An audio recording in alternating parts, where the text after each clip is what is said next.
Abby Martin is an internationally known journalist who hosted the no-holds-barred Breaking the Set on Russia Today. She currently writes and directs a weekly documentary series called The Empire Files on Telesur English. She founded her own media organization, Media Roots, and sits on the board of Project Censored, one of the largest research groups in the country. Abby's empathy, passion, and editorial independence makes her a unique and relatable voice to those seeking honest, independent media. Thank you.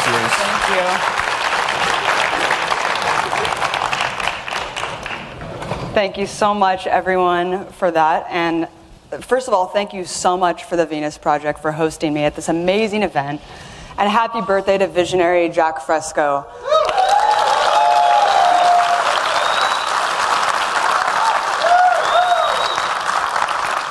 This is a man who has spent his entire life innovating for a better world, and I think we need to give him one more round of applause for that. Happy 100th birthday!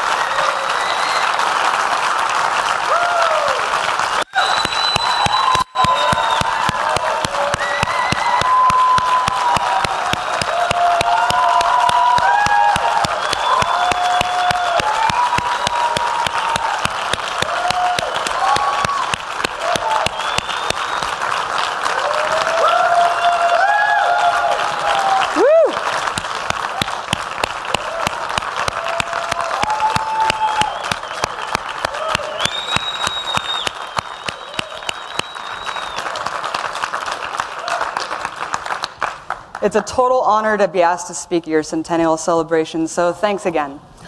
And it's great to meet so many people here who already know my work from Russia Today, Breaking the Set. My new show on Telesur is a little different. It's a little bit less energy, but a little bit more depressing, maybe.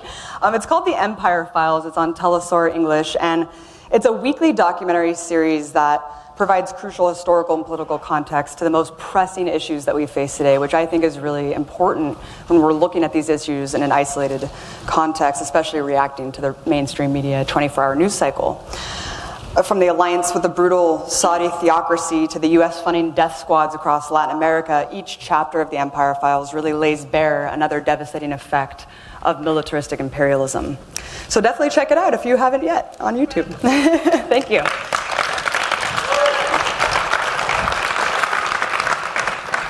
Most people are here because they're very acutely aware already of the crisis of civilization that we face. But I want to read a breathtaking statistic that I think really exemplifies everything that's wrong with the world we live in today.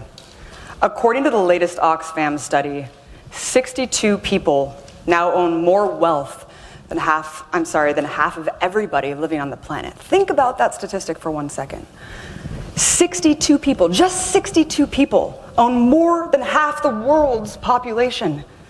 The gap between the rich and poor is widening at an alarming rate. The wealth of the poorest half, 3.6 billion people, has fallen by $1 trillion since 2010.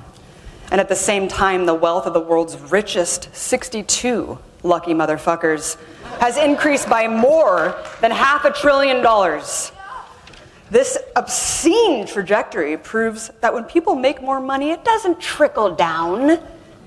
Instead, untaxed trillions sit hoarded offshore. In the US, for the first time in over 50 years, over half of public school students are living in poverty or food insecure.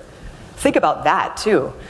I mean, how are teachers supposed to meet standardized testing requirements when they're busy worrying about whether or not their students are eating food or wearing shoes? Instead of organizing to help those most in need, our ruthless system criminalizes poverty and homelessness. The extreme consequences of which are playing out all around us, driving desperate people to commit violence, crime, and terrorism. This growing dysfunction is built into an economic structure that institutionalizes barbarism and inequality. But it's not just a system in the abstract. This global order installs powerful rulers. I saw the way it works firsthand throughout my career. I didn't start out wanting to be a journalist. I began as an anti-war activist and organizer in college during the lead-up to the Iraq War. But I quickly saw the issues I was rallying behind were either being distorted or completely ignored in the media. And witnessing the media's complete obedience to the criminal, murderous policies of the Bush administration propelled me, forced me to act. I taught myself video production and just put myself out there in the community, first San Diego and then Oakland, for a citizen journalism project that I founded called Media Roots. You know, it wasn't just one issue, it was every issue, because it all stems from the same criminal, corrupt system. From net neutrality to food justice, I wanted to build upon an underreported aggregate of stories that impacted everyone, because I was convinced if people only knew what was happening, if they only knew what this government was doing around the world, then of course they would organize to stop it. But informing the masses in today's world is a daunting challenge, given the state of journalism. It doesn't take long in your political awakening to realize that the establishment press we've all been trained to trust exists as just another arm of the corporatocracy, only utilized to maintain itself. It didn't start off that way. It started off as a free public service. But as the corporatocracy became more entrenched, telecom companies got hugely rich off profiting the free utility of public airwaves and began tightening their grip on the market, eating each other up, just as we've seen in every other industry. In the 1980s, 50 corporations controlled most news media in America. By 1992, that number shrunk to 24. And today, only 6 corporations control 90% of everything Americans see, hear, and read. About 120 so executives on the boards of these 6 companies also have interlocking positions in every industry, from defense to pharmaceuticals to banking. Aside from this blatant conflict of interest lies the problem of self-censorship and advertising pressure within these networks. Right now, who's heard of the TPP? I'm sure many people in this room. Okay, good job. But of course, this hugely important so-called free trade deal, which people are calling NAFTA on steroids between 12 countries that will completely eviscerate national sovereignty and undermine US laws, totally blacked out 100% on the mainstream media. Why? Well, their corporate sponsors are among those negotiating the secret deal. 600 corporate advisors negotiating this deal between 12 countries without any sort of semblance of democratic participation from the people. It's unbelievable. Net neutrality, another important issue of our time, maintaining the egalitarian nature of the web, has been totally sidelined by the same media companies controlled by massive telecommunications companies, the same companies that are trying to install a pay-to-play network on the internet. Many people around the world may be wondering how a reality star billionaire with zero political experience is this close to becoming the President of the United States of America, as am I. But I think a quick scan of our ad-infested clickbait media tells you one reason. America's salivating mainstream media punditry is who legitimized Donald Trump by covering him 24/7, because fear sells, baby. And apparently so does fascism. Trump has been given more media coverage than all Democratic campaigns combined, 23 times more than Bernie Sanders. It's unbelievable. The CBS head, Les Moonves, actually recently boasted about this. He said, "Trump may not be good for America, but it's damn good for CBS. The money's rolling in, and this is fun. It's going to be a very good year for us. Sorry, it's a terrible thing to say, but bring it on, Donald. Keep going." The media may understand the consequences of promoting Trump's xenophobic bigotry, but the short-term profits for companies like CBS far outweigh the dangers of a Trump presidency. The corporate takeover of the Fourth Estate has disemboweled any semblance of a democracy in this country. For decades, journalists in DC have cared far more about their access than about their jobs. I saw this firsthand in DC when I was actually scolded by media officials for asking questions unsolicited to Rand Paul in Congress. When I first was a newbie, I got my official press badge and I was like, cool, now I can just go ask and confront politicians in the halls of Congress. And very quickly, the first person I saw walking down the hall was Rand Paul. And I asked him a question. I said, "Why did you endorse Mitt Romney?" He ignored me, kept going. I thought that was the end of it. A week later, RT started getting calls from the Congress Press Bureau threatening to arrest me for stalking and harassment. I wanted to put it on air. They didn't want to because they were really catering to the Ron Paul audience at that time, and I was really new and I didn't really know what to do. The charges were all basically empty threats, but they did call me into the office, and I sat down in an interrogation room in the halls of Congress with all the main bureau chief heads from the corporate media networks, and they basically told me, you don't do that. You don't come in here and ruin our access that we've worked for decades to maintain. And that was my first lesson of how journalism actually worked in DC.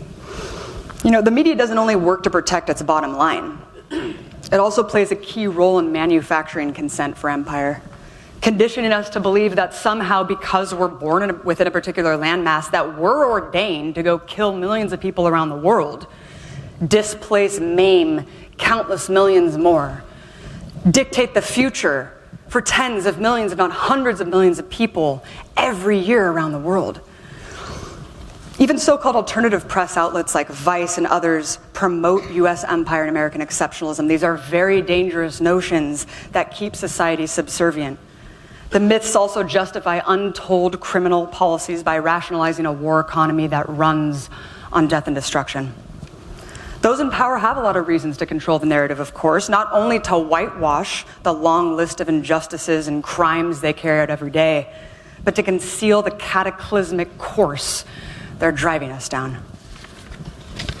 Those in power don't just control the media, of course, they control our energy resources too.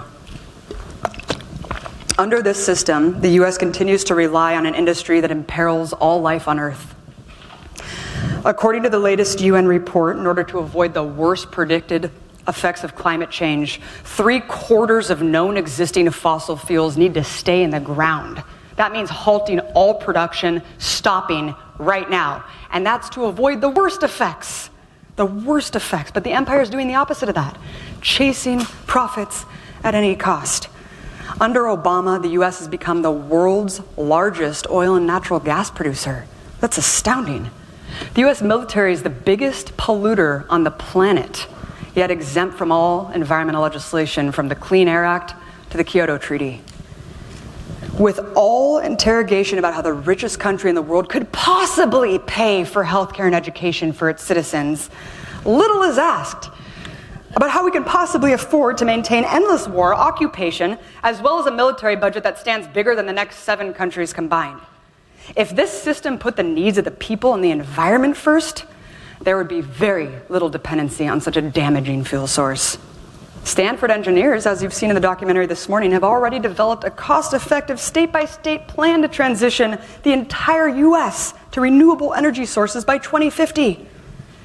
The money spent on the Iraq War alone, which killed 1 million people, 5% of Iraq's entire population, and planted the seeds for ISIS to flourish, could have covered all global investments to halt climate change trends. Think about that. The Iraq War could have halted all global climate change trends, just the cost of that. There's plenty of money to solve humanity's pressing problems. The issue isn't resources, it's how they're being used. You know, as much as Cuba's criticized, it's never hailed for its achievements. I was able to spend weeks there reporting and found it fascinating that under a crippling economic embargo, this small island nation was still able to produce standards of living comparable to most European countries. High quality free education, high quality free healthcare, a home, and more as human rights, not to mention a completely green, sustainable agricultural system. Amazingly, or not so amazingly, Cuba's crime rate is one of the lowest in the entire hemispheres. Oddly enough, it seems that when people have their basic human needs met, they're less likely to commit crimes. I mean, you know, these resounding accomplishments were made in an economy based on scarcity. Imagine what can be done in the richest country in the world if people came first, not profits.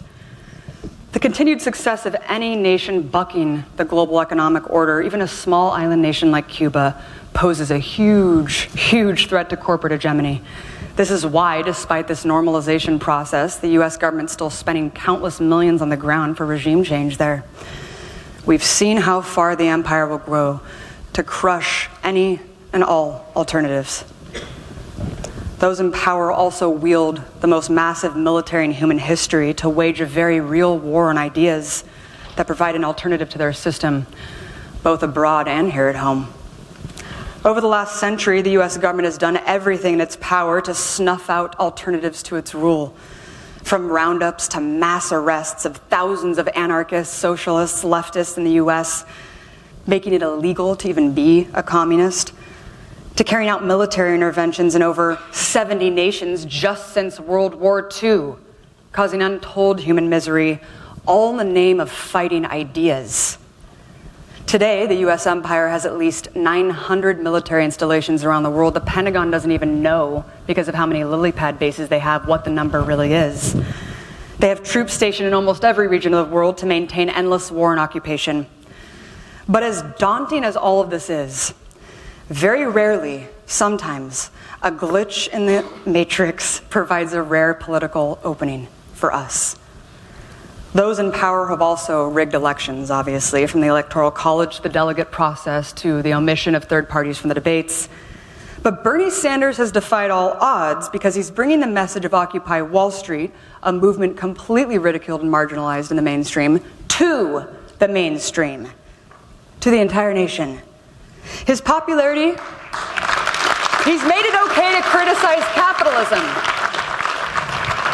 For all the critiques on Bernie Sanders' foreign policy, etc., look, his popularity is opening a path for us to criticize the system when just 5 years ago was unheard of. This is a huge thing for us now. According to a recent Pew poll, young people between the ages of 18 and 29 more favorably look at socialism than they do capitalism. That's a huge feat against a relentless propaganda campaign that's existed for almost a century. The two-party dictatorship is unraveling fast, having voters reject the candidates that the establishment is literally begging them to accept. It's amazing. Only good things can come from the corporate duopoly splintering like this. Those in power have an endgame. It's purely dystopic. And right now, there's a huge opportunity for change, real alternatives. And the voices in this room have so much potential to be heard right now. It's time to seize the momentum, start building the utopia we wish to see. Because in the words of Fresco, if you think we can't change the world, it just means you're one of the ones that won't. Thank you.